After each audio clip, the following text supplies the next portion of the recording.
All right, let's talk kayaks. And with the kayaks, we often get the same question. Well, I want to get into kayaking. What is the right kayak for how I fish and what I do for you? And that is Daniel Hayes over at Fishing Tackle Unlimited. All right, Daniel, we're just going to have a conversation here because I know you people are coming and trying to buy kayaks, thinking about buying a kayak. Let's start from the very start. Like, if you're just getting into kayak, is it too much to jump into something else, or would you recommend low? If you want to do this type of fishing, go ahead and jump in. Or do you want to? Is there like an entry level type mentality? Yeah, to some sort. I mean, you'd want to know the gist of what kind of fishing you want to do. You're doing lake fishing, or you're doing river fishing, you're doing bay or marsh system fishing. So I would talk on that, and I would ask the customer what kind of fishing they like. Let's start with that, and that would generate me to go towards what style of boat would be best fitted for that person. Whether it's a flats boat, open deck concept like these two boats here. If they want to do it with their partner, if they want to do a tandem style kayak fishing. If they're more advanced, they feel like they can handle a pedal drive, I will lead them towards a Bite FD. It's all pedal drive. It's got solid graphite rod steering system. As you can see, it's effortless like a bicycle.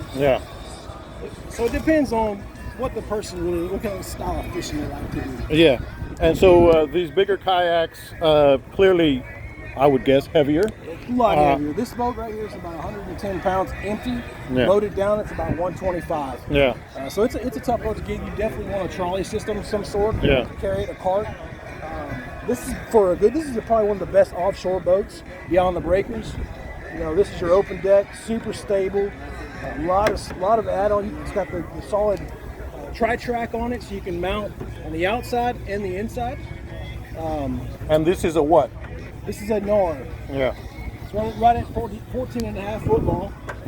It will still fit the back of your truck, but some people like the trailer mount them. And this is offshore. Let's talk about that real quick. It is not a fad because it's been around for a long time, but it seems to be growing right now. Whenever I go out to the jetties over in Aransas Pass in the summertime, you see 10 or 12 of these things out here.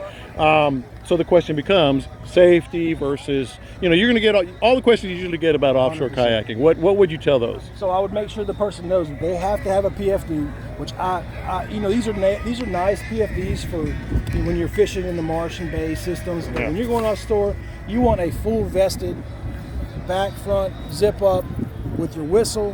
I often bring a radio so I can connect with anybody, be it Coast Guard. I have my first aid kit in case something happens offshore, and I've got my dry bags with my wet gear in case I get rained on. But that's a must. And so you do a lot of offshore kayaking. Some offshore, but mainly open water. Open water, I'm having all my gear on me. And I'm just a safe freak. I like to have all my stuff in my boat. Make sure if something happens, goes down, I'm there to help out. Now, another thing, as we move over here, what are maybe the specific uses that you would recommend for some of these other kayaks? Because people they want to get the right boat. Sure. So Old Town offers, they've got the autopilot, they got the 120, and they got the 10-footer. And it's just like your boats. It's got basically memory. It's all remote control. But the thing about that is that once you go in trolling mode on a boat, you have to register it. It's got to have textile numbers. And you have to have it has to be legal, right? You can't just buy this boat off the market. It doesn't come registered yet. You have to register that boat. So that's something to keep in the back of your mind if you want to put a motor on your truck. And you guys can hook people up with all that. We can send them that way. And so what are we looking at down here? But we got Bonafide. This is a great boat for a lot of bass fishermen. Some river fishermen because the hull shape. It's flatter bottom. It's got an enclosed rudder system. Tree trunks for trees, limbs. Doesn't get wrapped up. It's got open deck concept as well. It's got the propel drive.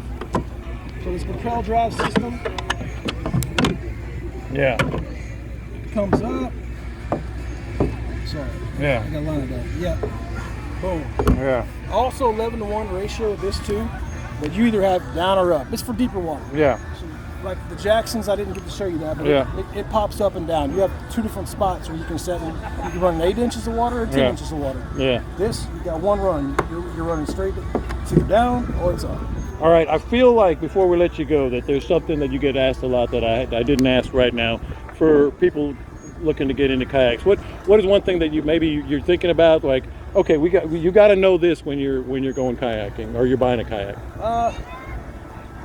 I would say it's probably the most questions that we get would be, what's the best kayak for me? I don't know. Yeah. So I need to know.